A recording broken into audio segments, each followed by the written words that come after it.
එකම එක පාඩමකින් passive voice tenses 8ම cover කරගන්න කැමතිද? එහෙනම් මේ වීඩියෝ එක අන්තිම වෙනකම් බලන්න. පාඩම පටන් ගන්න කලින් මෙන්න මේ කාරණය හොඳට මතක තියාගන්න. අපි හැමෝම දන්නවා ඇක්ටිව් වොයිස් වල ටෙන්සස් 12ක් තියෙනවා.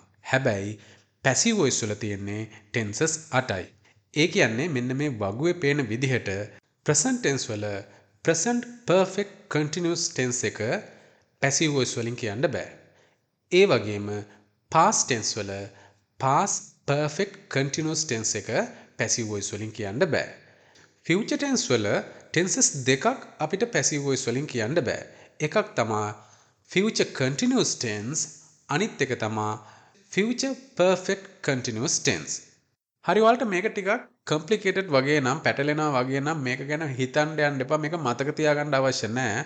අපි එක උදාහරණයක් අරගෙන එක වාක්‍යයක් අරගෙන මේ passive voice වල තියෙන tenses 8ම හරියට තේරුම් ගන්න බලමු. හරි. අපි ගන්න උදාහරණ මේකයි. ඔයාලගේ ඔෆිස් එකේ room එක clean කරන කෙනා හැමදාම clean කරනවා. මෙන්න මේක active voice වලින් කියන්නේ කොහොමද කියලා අපි ඉස්සෙල්ලාම බලමු. මේක අපි active voice වලින් කියන්නේ he cleans the room every day. He cleans the room every day. ඔහු room එක හැමදාම clean කරනවා. මෙතන cleans කියලා දැම්මේ he කියන එක ඒක වචනයක් නිසා clean කියන එක ඉස්සරහෙන් s අකුර දැම්මා. හරි. මම active voice ගැන අද කතා කරන්නේ නැහැ. අද සියලුම පාඩමේ කතා කරන්නේ passive voice ගැන. හරි. දැන් මේක simple present tense. ඒ කියන්නේ එදිනෙදා routine එකක් පුරුද්දක් විදිහට කරන ක්‍රියාවක්. මේක කොහොමද passive voice වලින් කියන්නේ? මේක passive voice වලින් කියද්දී අපි කියන්නේ the room is cleaned every day. The room is cleaned every day. room එක හැමදාම clean කරනවා. He cleans the room every day. The room is cleaned every day. මෙතනදී හොඳට මතක තියාගන්න හැම passive voice වාක්‍යයකටම ක්‍රියාව දාද්දී ඒ ක්‍රියාවේ past participle ක්‍රියාව තමයි දාන්නේ. clean කියන එක cleaned කියලා වෙනවා.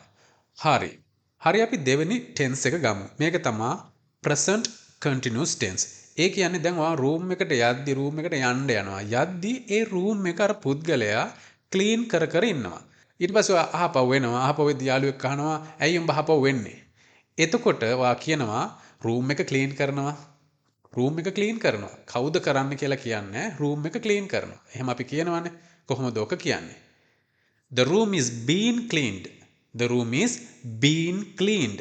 room එක clean කරනවා. දැන් මෙතනත් බලන්න මෙතන අර ක්‍රියාව past participle වලින් තමයි දාලා තියෙන්නේ. The room is being cleaned. අපි මේක පුරුද්දක් විදිහට කරනවා නම් අපි කිව්වේ the room is cleaned කියලා. දැන් කරනවා නම් අපි කියන්නේ the room is being cleaned කියලා. මෙතන being කියන එක අපි අරගත්තා මේ දැන් කරන දෙයක් ගැන හඟවන්න. හරි. අපි දැන් තුන්වෙනි එක බලමු. ඒක තමයි present perfect tense එක. ඒකට උදාහරණය මෙහෙමයි. දැන් ඔයා තව දවසක යද්දි room එකට room එක ලස්සනට clean කරලා තියෙනවා. ඔයා දන්නේ කවදද clean කරේ, කවුද clean කරේ, කොයි වෙලාවෙද clean කරේ කියලා දන්නේ නැහැ. හැබැයි ඔයා කියනවා room එක clean කරලා. room එක clean කරලා. කොහොමද ඔක කියන්නේ? The room has been cleaned. The room has been cleaned. මෙතනදී හොඳට බලන්න අර කලින් අපි යොදාගත්ත බීන් එක නෙමෙයි මෙතන තියෙන බීන් එක.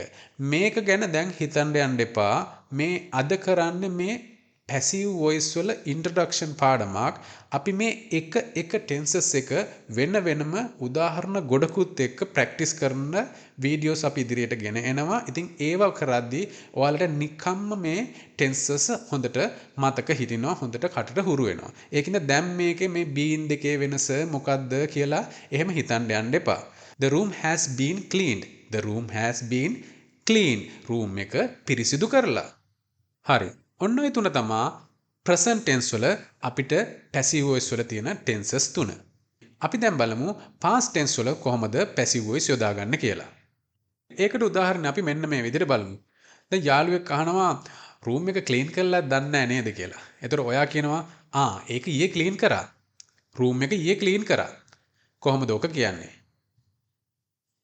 The room was cleaned yesterday. The room was cleaned yesterday. මෙතනදී අපි was කියන එක ගත්තා. The room was cleaned yesterday. කලින් අපි කිව්වේ is cleaned කියලා. මෙතනදී past එකේදී සිදු වුණු නිසා අතීතේ දැන් මේ වෙද්දි සිදුවෙලා ඉවර නිසා අපි was කියලා දැම්මා. මෙතන බහුවචනයක් නම් අපි were කියලා දානවා. ඒ වගේම හොඳට බලන්න මෙතනත් ක්‍රියාව clean කියන එක cleaned කියලා තමයි past participle එකෙන් දාලා තියෙන්නේ. The room was cleaned yesterday. හරි. අපි දැන් බලමු මෙන්න මේ විදියට. ඔයා රූම් එකට යද්දී රූම් එක ක්ලීන් කර කර හිටියා ඊයේ. ඔයා රූම් එකට යද්දී ඊයේ රූම් එක ක්ලීන් කර කර හිටියා. ඒ කියන්නේ past එකේ continuous tense එක. කොහොමද මේක කියන්නේ? The room was been cleaned. The room was been cleaned. අන්න එතනදී අර continuous එකක්. ඒ කියන්නේ continuous tense හින්දා අපි එතනදී been කියන එක දැම්මා. The room was clean. room එක clean කරා. The room was been cleaned. room එක clean කරමින් හිටියා. The room was been cleaned. හරි. ඉතින් ඊළඟ tense එකට යන්න කලින් ඔයාලා තාමත් අපේ channel එක subscribe කරලා නැත්නම් දැන්මම subscribe කරලා තියාගන්න. අපේ channel එකට ගොඩ දෙනෙක් කැමති වෙන්න හේතුව තමයි අනවශ්‍ය වැල්වට ආරම්භ කියන්නේ නැතුව අවශ්‍ය දේ විතරක් ඊටාම කෙටි කාලයක් තුල ඔයාලට උගන්වන නිසා. ඉතින් ඔයාලට අන්න ඒ විදිහට ඉගෙන ගන්න අවශ්‍ය නම් channel එක subscribe කරලා තියාගන්න. හරි. හරි අපි දැන් මේ වෙද්දී tenses පහක් ඉගෙන ගත්තා. past tense වල අපි tenses දෙකක් ඉගෙන ගත්තා. simple past tense සහ past continuous tense. හරි. දැන් අපි ඉගෙන ගමු past perfect tense. අපි ඒකට උදාහරණ මෙන්න මේ විදිහට ගමු. දැන් ඔයාගේ යාළුවා ගිය සතියේ රූම් එකට යද්දී ඒක ක්ලීන් කරලා නැහැ, අපිරිසිදුව තමයි තිබිලා තියෙන්නේ. යාළුවාට ඇවිල්ලා කියනවා රූම් එක නම් හරිම අපිරිසිදුයි ගිය සතියේ. ඒතර ඔයා කියනවා මම ඊයේ ගියා, ඊයේ යද්දී නම් රූම් එක ක්ලීන් කරලා තිබුණේ. රූම් එක ක්ලීන් කරලා තිබුණා. කොහොමද ඔක කියන්නේ? The room had been cleaned. The room had been cleaned. හොඳට බලන්න මෙතනදී අපි දාලා තියෙන්නේ had කියන එක. had. ඒකට හේතුව මේ ඔයා ඊයේ යද්දී ඊට කලින් පිරිසිදු කරලා තිබුණා කියන අදහස එන්න. හැබැයි ඔයා අද යද්දී ඒක පිරිසිදු කරලා තියෙනවා නම් අපි had කියලා නෙමෙයි දාන්නේ. The room has been cleaned. අපි කලින් කතා කරේ the room has been cleaned. room එක පිරිසිදු කරලා තියෙනවා. මේ දැන් යද්දි මේ දැන් room එක පිරිසිදු කරලා තියෙනවා. ඒ කියන්නේ මීට කලින් පිරිසිදු කරලා දැන් අපි යද්දි ඒක පිරිසිදුව තියෙනවා. හැබැයි වාට කියන්න ඕන නම් මම ඊයේ යද්දි ඊට කලින් room එක පිරිසිදු කරලා තමයි තිබ්බේ. දැන් නම් අවුල් වෙලාද දන්නේ නැහැ. but ඊයේ යද්දි ඒක පිරිසිදු වෙලා තිබුණා. The room had been cleaned. The room had been cleaned.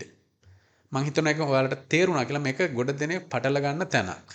හරි අපි දැන් present tenses 3යි past එකේ තියෙන tenses 3යි passive voice වල කතා කරලා ඉවරයි. අපිට තව තියෙන්නේ future එකේ tenses 2යි. හරි. අපි මෙන්න මේ උදාහරණය ගමු. දැන් අද room එක පිරිසිදු කරලා නැහැ. ඔයා කියනවා හෙට room එක පිරිසිදු කරයි. හෙට room එක පිරිසිදු කරයි.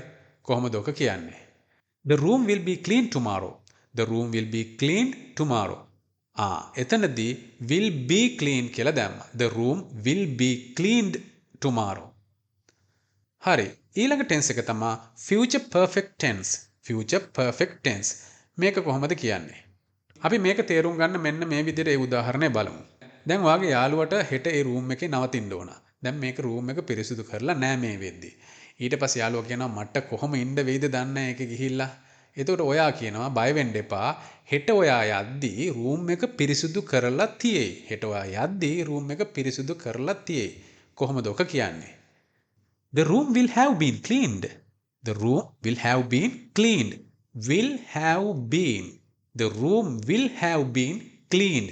ඔයා යද්දී room එක පිරිසිදු කරලා තියෙයි. ඒ කියන්නේ මේ මොහොතේ ඉඳන් ඔයා room එකට යන මොහොත දක්වා කොමන හෝ කාලෙකදී ඒ room එක පිරිසිදු කරලා තියෙයි.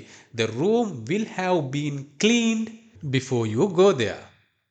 හරි අපි දැන් මේ tenses 8ම කරලා ඉවරයි. මේක හොඳට polish වෙන්න මම දෙන වාක්‍ය ටික ඔයාලට ඉංග්‍රීසි වලින් කියන්න පුළුවන්ද කියලා බලන්න. හරි අපි පටන් ගමු. කායික හොදනවා හැම ඉරිදම. හොදනවට ගන්න wash කියලා. කායික හොදනවා හැම ඉරිදම. කොහොමද ඔක කියන්නේ? The car is washed every Sunday. The car is washed every Sunday. හරි පුළුවන් වුණාද ඒක කියන්න? අපි මේ 8ම ඉවර වුණාම ඔයාලා 8න් කීයක් පුළුවන් වුණාද කියලා comment section එකේ දාලා තියන්න. හරිද? හරි. දෙවෙනි එක. කායක wash කරමින් ඉන්නවා. කායක wash කරමින් ඉන්නවා. The car is being washed. The car is being washed. හරි.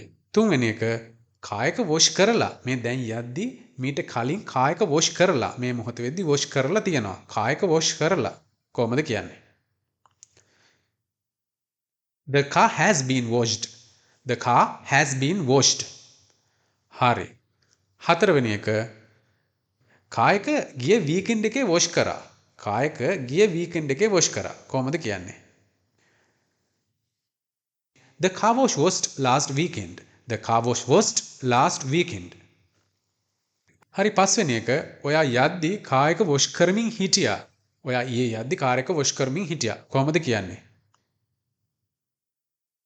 The car was being washed. The car was being washed. හරි.